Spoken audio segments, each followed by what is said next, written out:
তপতির cook হাউসে সবাইকে স্বাগত। শীতকাল মানেই পিঠে পুলির উৎসব।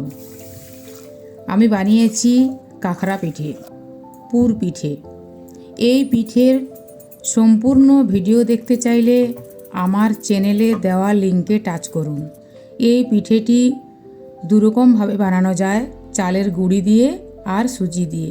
আপনাদের যদি ভালো লাগে তাহলে পুরো ভিডিওটি দেখতে চোখ রাখুন আমার চ্যানেলে।